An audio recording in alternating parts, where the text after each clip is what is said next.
Let's briefly talk about encrypting your wallet. Now, encryption is a process that transforms data into a coded format. The only way to gain access to encrypted files is with a decryption key.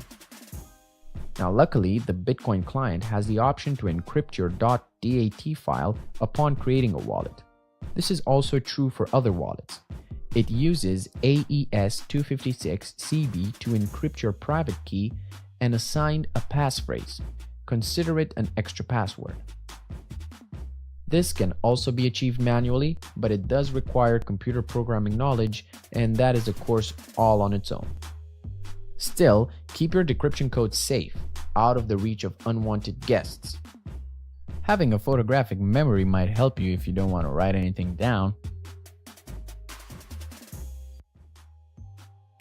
If you're looking for personal guidance, become a member of ReadBTC's great community and step into the expert zone. This will allow you to have the skills of an expert at your fingertips. And it's only $49 a month. So what are you waiting for? Start learning today. Because earning depends on learning.